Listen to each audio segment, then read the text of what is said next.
Hello, my name is Danny, and today I'll be talking about the Maasai people. History of Maasai geography. The Maasai people originated from Nilo-Saharan land, so from this yellow blob here, at around 750 BC or 1700 BCE. They had migrated south in search of more bountiful places. They kept migrating south until they settled in savannas of modern-day southern Kenya and northern Tanzania, so right here. Today, the Maasai people still live in these regions. Maasai values. Maasai children learn values of revenge at a young age. These teachings are all centered around making children formidable warriors in the future, as warriorship is one of the hugest parts of the Maasai tradition. Religion and mythology. Nature is an important part of Maasai tradition due to the fact that they are semi-nomadic people. The Maasai have faith in the god Ngai.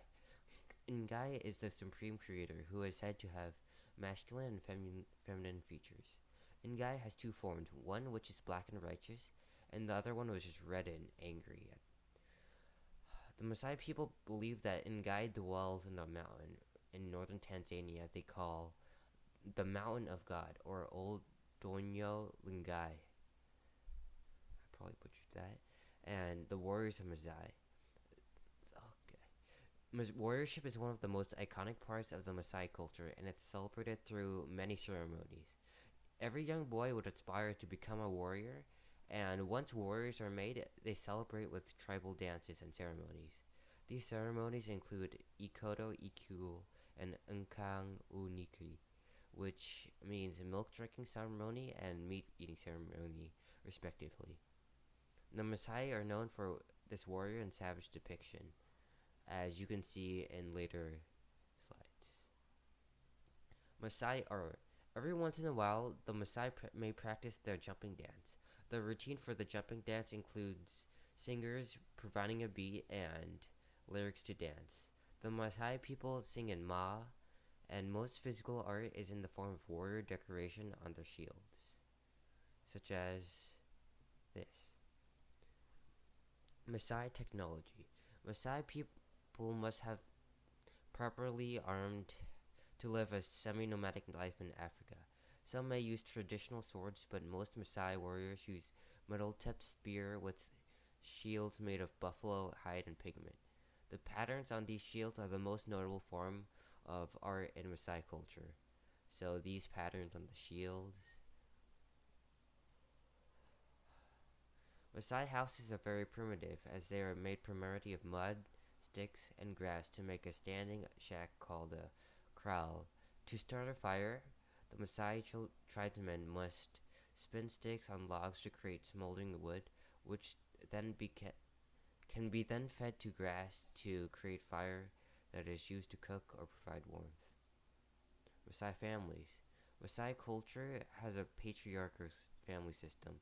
Young males are trained to herd cattle, become warriors. Traditionally, it's the male's responsibility to work and get the family food. When the men grow up, they get the authority to make decisions for the community. On the other hand, the women are usually in charge of housekeeping, but in the recent years, this has changed so women can be responsible for income. Maasai communities. In Maasai communities, people share food and labor to help each other thrive. Cattle are considered currency in the Maasai communities. They rely on a market economy, which is where the cost of goods are determined by the individual seller. The Maasai people have a lot of contact with animals and nature, so much so it has become a part of their culture.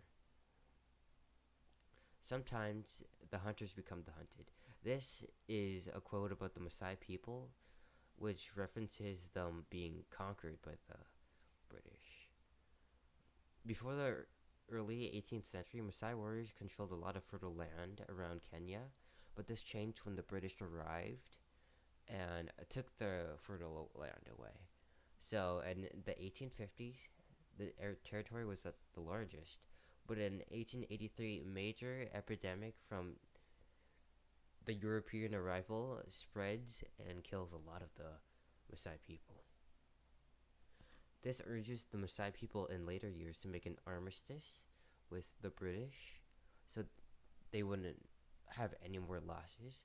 But then the British took advantage of this and imposed treaties to take away most of the Maasai's land.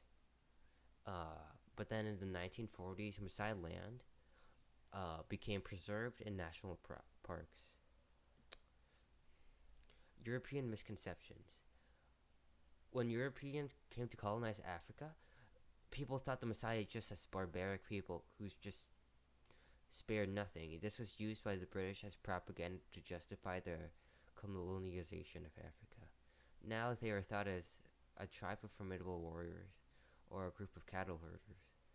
But this is still inaccurate because they are just like normal people. They have their own civilization who don't glorify warriorhood as much as people think. Here are my works cited. I'm gonna go back a bit to this slide right here. The shield and spears is a symbol of the Maasai, and it's represented on the red Maasai flag on the bottom. But the symbol is so important that it's branded to the Kenyan flag, which is above. And from this whole project, I learned that the Maasai people, although warriorship is a huge part of their religion, it's not everyone in the religion. People people have jobs like cattle herding. Where's the slide?